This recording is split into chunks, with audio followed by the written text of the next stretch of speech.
নমস্কার। আজ বুধবার 24শে ডিসেম্বর 2025 রাত 8:15টার দিকে নিউ স্কাটনে মুক্তিযোদ্ধা কেন্দ্রীয় কমান্ড কাউন্সিলের সামনে ফ্লাইওভার থেকে ছোড়া ককটেল বিস্ফোরণে চার দোকানে থাকা অবস্থায় চা খেতে গিয়েছিল এক যুবক নিহত হয়েছে। অর্থাৎ ফ্লাইওভারের উপর থেকে ককটেল ছুঁড়েছে আততায়ীরা বা সন্ত্রাসীরা। সেই ককটেল বিস্ফোরণ ঘটেছে নিউ স্কটনের সামনে চার দোকানে চা খেতে গিয়েছিল একটি ছেলে বা চায়ের কাপ দিতে গিয়েছিল একজন দিনমজুর। তার মাথার উপর পড়ে ককটেল এবং সে নিহত হয়। নিহত ব্যক্তির নাম সিয়াম, বাবার নাম আলী আকবর। তার গ্রামের বাড়ি খুলনার দিঘলিয়া।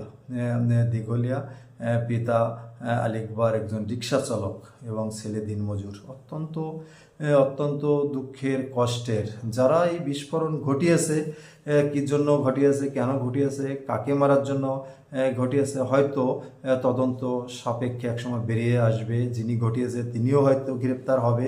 কিন্তু মাঝখান থেকে একজন সাধারণ মানুষ মৃত্যুবরণ করলো, যে দিনমজুর। হয়তো ওই পরিবারের সে একাই কাজ করে, তার বাবা হয়তো বৃদ্ধ।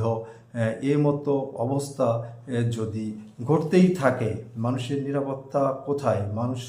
মানুষ রোডে চলাফেরা করবে স্বাধীনভাবে, মানুষ কাজ করবে। সেখানে যদি প্রতিনিয়ত ঘুম থেকে ওঠার পর পত্রিকা খুললে, সামাজিক যোগাযোগ মাধ্যমে, গণমাধ্যমে, সংবাদ মাধ্যমে দেখা যায় হত্যা, খুন। আমরা এই হত্যা খুন আমরা চাই না। এটা দ্রুত বন্ধ করতে হবে এবং দায়িত্ব সরকারকেই নিতে হবে। সরকার যদিও বারবার বলে আইন শৃঙ্খলার উন্নয়ন ঘটছে, কেমন ঘটছে এটা আপনারাই জানাবেন। সামনে নির্বাচন ফেব্রুয়ারির 12 তারিখ, 26 সালের ফেব্রুয়ারি 12 তারিখ নির্বাচন। আইন শৃঙ্খলার পরিস্থিতি দ্রুত উন্নত করতে হবে। এ ধরনের ঘটনা অপ্রত্যাশিত এবং দোষী ব্যক্তিকে, প্রকৃত যিনি দোষী তাকে আইনের আওতায় আনাও জরুরি। নির্দোষ ব্যক্তিকে অনেক সময় দেখা যায় আইনের আওতায় আনা হয়, প্রকৃত দোষী ধরাছোঁয়ার বাইরে যায়। আমরা চাই প্রকৃত দোষী দ্রুত গ্রেপ্তার হোক এবং এই অপ্রত্যাশিত ঘটনা যাতে আর না হয়। প্রতিনিয়ত আমরা যাতে আর এ ধরনের ঘটনা না দেখি, মা বাবাকে না হারাতে হয়, তার সন্তানকে। সবাই ভালো থাকবেন। আজকে এ পর্যন্তই। নমস্কার।